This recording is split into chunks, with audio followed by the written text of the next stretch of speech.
శ్రీమాత్రే నమః. అందరికీ నమస్తే. నేను మీ లక్ష్మీ ప్రసన్న. మనం కాకినాడ కొవ్వూరు వారాహి అమ్మ సన్నిధిలో ఉన్నాము. ఈ ప్రజెంట్ ఏంటి అంటే కొత్తగా ప్రత్యేకంగా వారాహి అమ్మవారి గుప్త నవరాత్రులు అయితే మనము చేస్తున్నాము ఇక్కడ. నేనేంటి ఆశిస్తున్నానంటే ప్రతి గ్రామంలో కూడా ఆ వారాహి తల్లి ఇలాగే ప్రబలం అవ్వాలనేసి నేను కోరుకుంటున్నానండి. ఈ ప్రతి గ్రామంలో ఎలా అయితే రామాలయం అనేది ఉంటుందో అలాగే త్వరలో ప్రతి గ్రామంలో వారాహి అమ్మవారి ఆలయాలు ఇంకా ఇంకా ప్రసిద్ధి చెంది ప్రతి చోట కూడా వారాహి అమ్మవారిని మనము నిలబెట్టాలి, అలాగే అమ్మవారి పూజలు అందుకోవాలనేసి మేము మంచి సంకల్పంతో ఈరోజు ఈ కార్యక్రమాన్ని చేపట్టడం అయితే జరిగింది. గుప్త నవరాత్రులు అయితే గుప్త నవరాత్రులకి సంబంధించి చాలామందికి డౌట్స్ అయితే ఉన్నాయి. ఎప్పుడు స్టార్ట్ అవుతున్నాయి, ఎప్పుడు ఎండ్ అవుతున్నాయి? జూలై 15వ తారీఖు నుంచి 23వ తారీఖు వరకు యాక్చువల్గా గుప్త నవరాత్రులు. కానీ కొంతమంది 24 అని చెప్తున్నారు, ఇలా అడుగుతున్నారండి. చాలామంది నాకు మెసేజ్ చేస్తున్నారు. ఎందుకంటే 24 ఆఖరి రోజు ఏంటి అంటే అమ్మవారికి మహా అన్నప్రసాద కార్యక్రమం ఉంటుంది. అలాగే పూర్ణాహుతి, హోమాలు, వీటన్నిటితో మనము అమ్మవారిని సాగరంపుతామన్నమాట. కాబట్టి 24వ తారీఖు వరకు అని మనం చెప్పుకుంటాము. ఇక్కడైతే మాత్రం 24వ తారీఖు వరకు జరుగుతున్నాయి మన వారాహి సన్నిధిలో, అమ్మవారి సన్నిధిలో, కొవ్వూరు వారాహి అమ్మవారి సన్నిధిలో. అలాగే అమ్మవారిని ఏ టైంలో పూజించాలి ఇది ప్రతి ఒక్కరూ అడుగుతున్నారు. ఉదయం అంటున్నారు, సాయంత్రం అంటున్నారు. అంటే మార్నింగు మీరు నిత్య పూజ చేయండి. మనకి షోడోపచార పూజ అంటాం కదా, అలా నిత్య పూజ అమ్మవారికి చేయండి. అలాగే విశిష్టమైన పూజ అంటే ఏంటి అంటే ఇప్పుడు ఒక వ్రతంలాగా మనం చేస్తాం కదా, ఆ పూజను అయితే మాత్రము రాత్రి సమయంలో చేయాలి. ఏ సమయానికి చేయాలి? ప్రదోషకాలం దాటిన తర్వాత చేయొచ్చు. మీరు ఒక టైం అంటూ పెట్టుకోవాలంటే 8 గంటలకి మీరు చక్కగా పూజ అనేది చేయండి. 8 ఆ టైంకి. మనం ఎప్పుడూ కూడా ఒక నిర్దిష్టమైన సమయాన్ని పెట్టుకుంటే కనుక మంచిగా బాగుంటుంది. కాబట్టి ఒక సమయాన్ని మీరు 8 ఆ టైంకి పెట్టుకోండి. ఇంకొకటి, మీరు నైవేద్యాలు ఏం పెట్టాలి అని అడుగుతున్నారు. ఈ రోజు అయితే మాత్రము వారాహి అమ్మవారికి పులగం అనమాట ఫస్ట్ రోజు. అలా కాకుండా జనరల్గా ఏం పెట్టాలి అంటే పానకం కానివ్వండి, అమ్మవారికి పానకం అంటే మహా ఇష్టం. పానకం కానివ్వండి, దానిమ్మ గింజలు, పులిహోర, దద్దోజనం, చక్కెర పొంగలి, పులగం, భూమిలో పండే ఉంటాయి కదా, క్యారెట్ కానీ, బీట్రూట్ కానీ, కంద కానీ, చిలకడ దుంపలు కానీ, ఉడికించిన చిలకడ దుంపలు కానీ, ఈవెన్ కూరగాయలు కూడా మన అమ్మవారికి నైవేద్యంగా పెట్టవచ్చు. కూరగాయలు కూడా పెట్టి చక్కగా మీరు వాటిని అమ్మవారికి సమర్పించిన తర్వాత నెక్స్ట్ డే ఆవుకు పెడితే చాలా మంచిది. ఆవుకు పెట్టడానికి ట్రై చేయండి. ఒకవేళ ఆవు తినలేని పక్షం లేని వాళ్ళు ఉంటారు కాబట్టి అలాంటి వాళ్ళు చక్కగా కూర వండుకుని తినొచ్చు మంచిగా. ఇది మీకు ఏదైనా సరే మనం భక్తితో పెట్టాలి. అమ్మవారికి ఏమీ లేకపోయినా చిన్న బెల్లం ముక్క పెట్టినా సరే అమ్మవారు మనం భక్తితో సమర్పిస్తే ప్రీతి చెందుతారు. అది మాత్రం గమనించాలి. అలాగే ఇంకా డౌట్లు ఏంటి అంటే కందదీపం. ఈ కందదీపాన్ని 9 రోజులు పెట్టవచ్చా? మీరు 16 శుక్రవారాలు కందదీపం వివరించారు. 16 శుక్రవారాలే పెట్టాలా, లేదంటే 9 రోజులు కూడా పెట్టుకోవాలని అడుగుతున్నారు. చాలా మంచిదండి. అమ్మవారి నవరాత్రులు చాలా విశిష్టమైనవి. ఎందుకంటే మిగతా డేస్లో ఏంటి అంటే అమ్మవారి శక్తి చాలా దూరంగా ఉంటుంది. కానీ నవరాత్రులు వచ్చే సమయానికి ఆ తల్లి మనకి దగ్గరగా వచ్చేస్తుంది. ఎలా అంటే ఇంకా భూమి మీద ఆమె తిరుగుతూ ఉంటుంది అనమాట. ఇలాంటి సమయంలో ఏంటి అంటే ఎలాంటి కోరికలైనా సరే నెరవేరుతాయి.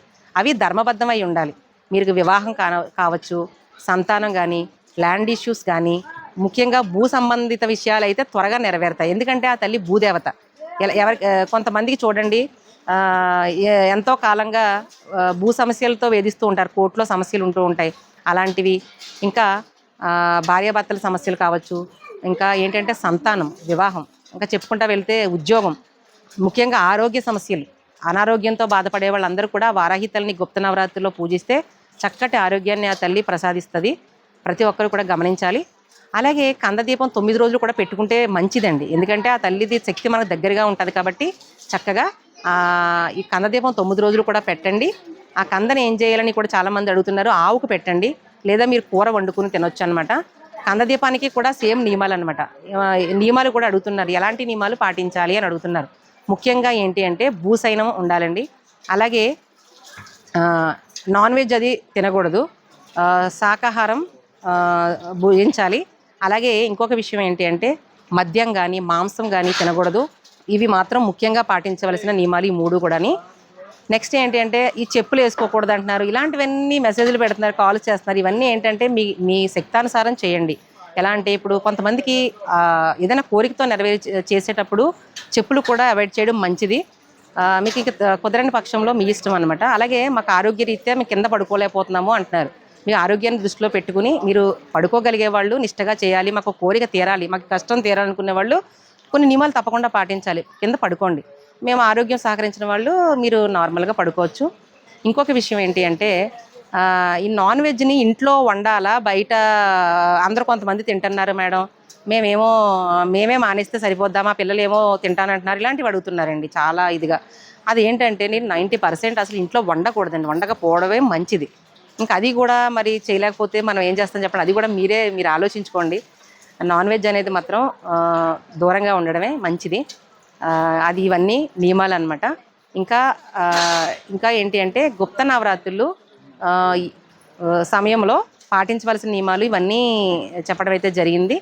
ఆ తల్లి మళ్ళీ నవరాత్రులు వచ్చే సమయానికి మీకు ధర్మబద్ధమైన కోరికలు ఖచ్చితంగా నెరవేరుతాయన్నమాట. ఆ తల్లిని భక్తితో ప్రార్థించండి, అంతే తప్ప హంగు ఆర్భాటాలు కాదండి. భక్తి ప్రధానం. మీరు ఏది చేసినా సరే భక్తిగా చేయండి, అమ్మవారే మిమ్మల్ని కరుణిస్తుంది. ఆ తల్లి వారాహి తల్లి అంటేనే శీఘ్రదేవత, శీఘ్రంగా వరాలిచ్చే తల్లి. అలాగే అమ్మవారికి మనము ఎలాంటి మంత్రాలు జపించాలి అని అడుగుతున్నారండి చాలామంది. చక్కగా మనం లలితాదేవి నవరాత్రుల సమయం ఏంటి అంటే లలిత అమ్మవారి అష్టోత్తరము ఇవన్నీ చదువుకుంటూ ఉంటాం. అలాగే వారాహి అమ్మవారి నవరాత్రుల్లో ఏంటి అంటే మీరు చక్కగా మీ శక్తి కొలది అన్నీ కూడా చదవచ్చు.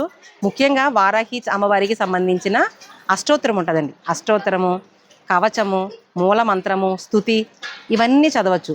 అవన్నీ మేము చదవలేమండి, మాకు ఓపిక లేదు అనేవాళ్ళు వారాహి అమ్మవారికి 12 నామాలు ఉన్నాయి. ఓం పంచమ్యై నమః, ఓం దండనాదాయై నమః, ఓం సమయేశ్వర్యై నమః, ఓం సమయ సంకేతాయ నమః, ఓం వారాహ్యై నమః, ఓం పోతిణ్యై నమః, ఓం శివాయై నమః, ఓం మహాసేనాయ నమః, ఓం ఆజ్ఞచక్రేశ్వర్యై నమః, ఓం అరిజ్ఞే నమః. ఈ మంత్రాలను కూడా చక్కగా మీరు రోజు చదువుకోవచ్చు అనమాట.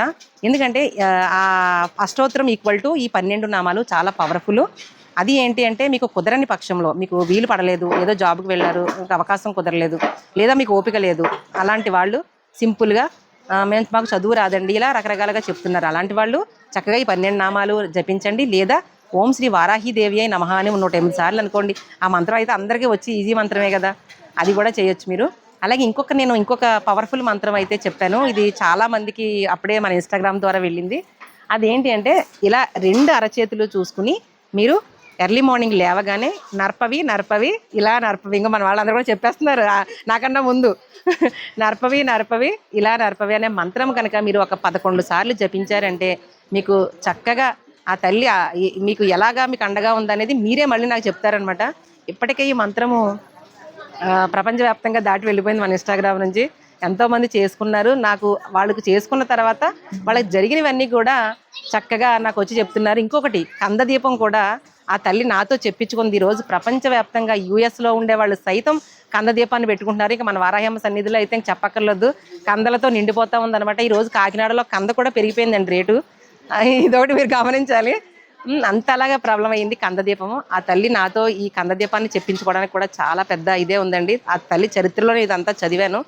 ఎందుకో అలా చదివితే అప్పుడు ఒకసారి మన వారాహ్యమ్మ సన్నిధిలో చెప్పాలనిపించింది. ఈరోజు కందదీపం పెట్టుకుని బాగుపడిన కుటుంబాలు కూడా ఎన్నెన్నో ఉన్నాయి. అవన్నీ మీరు మన వీడియోస్లో కూడా చూడొచ్చు. ఇంకో విషయం ఏంటి అంటే చక్కగా మీరు ఈ ఫోటో ఒకటి సరిపోతుందా, పెద్ద పెద్ద ఫోటో పెట్టుకోవాలా అడుగుతున్నారు. ఒకటమ్మా, మనం ఎప్పుడు కూడా అమ్మవారిని సూక్ష్మంలోనే చూడాలి. పెద్ద ఫోటో పెట్టుకున్నంత మాత్రాన్ని భక్తి పెరుగుతుంది, చిన్న ఫోటో పెట్టుకున్నంత మాత్రాన్ని భక్తి తక్కువని కాదు. మనం భక్తితో చేయాలి. ఎలా పూజించినా ఒకటే. లేదు మేము అలంకరణ బాగా చేసుకోవాలి అనుకున్న వాళ్ళు పెద్ద పెద్ద ఫొటోస్ కట్టుకుని పెట్టుకోండి, కానీ విగ్రహం పెట్టుకోవచ్చు అని అడుగుతున్నారు. విగ్రహం ఏంటి అంటే విగ్రహం పెడితే కనుక ఖచ్చితంగా మీరు బొటన వేలు దాటి ఉంటే మీరు ఖచ్చితంగా ధూపదీప నైవేద్యాలు అమ్మవారికి సమర్పించాలి, ప్రతిరోజు సమర్పించాలి. అలా మేము పెట్టుకోగలము అనుకునే వాళ్ళు చక్కగా పెట్టుకోండి విగ్రహాన్ని కూడా. లేదు మేము అవన్నీ చేయలేము అనేటోళ్ళు ఏంటి అంటే మీరు చక్కగా ఈ చిన్న ఫోటోనన్నా పెట్టుకుని పూజించవచ్చు, లేదా మీకు మార్కెట్లో అందుబాటులో దొరికిన ఫొటోస్ కూడా మీరు పెట్టుకుని పూజ చేసుకోవచ్చు అనమాట. అలాగే ఈ బుక్ చూశారు కదా, వారాహి గుప్త నవరాత్రులు కూడా మీరు చక్కగా చేసుకోవచ్చు.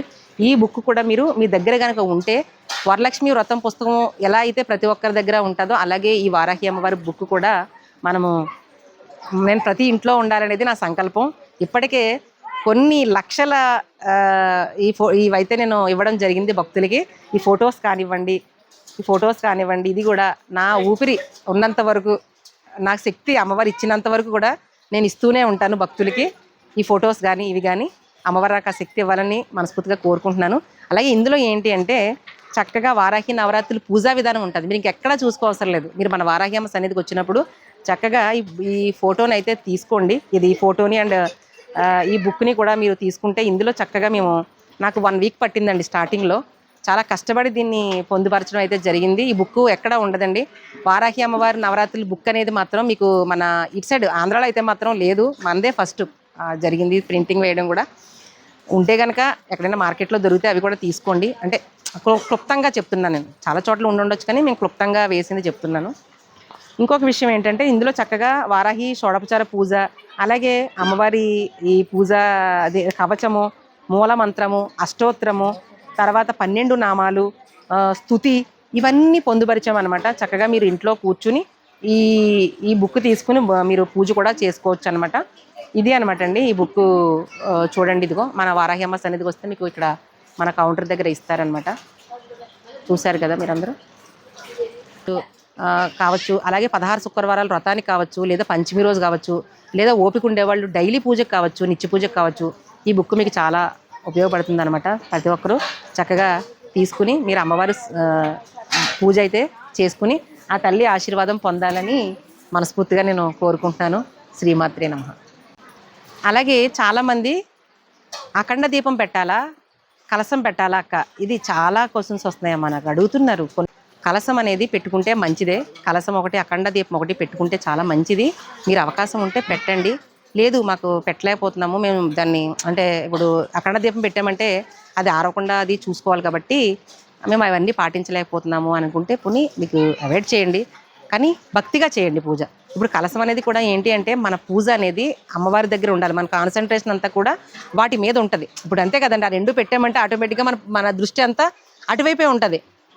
ఇప్పుడు కలశం మీదను పూజ దగ్గర అమ్మవారి మీద ఉంటుంది. అందుకు దృష్టి మనకి అమ్మవారి దగ్గర ఉండాలి అనేసి మనం అవి పెడతామన్నమాట. యాక్చువల్గాని మీరు పెట్టుకోగలిగితే హ్యాపీగా పెట్టండి. లేదు మేము పెట్టలేకపోతున్నాం అనుకుంటే చక్కగా అవి అవాయిడ్ చేసైనా సరే మీరు పూజని భక్తిగా అమ్మవారి మీద ప్రేమతో చేయండి అంతే.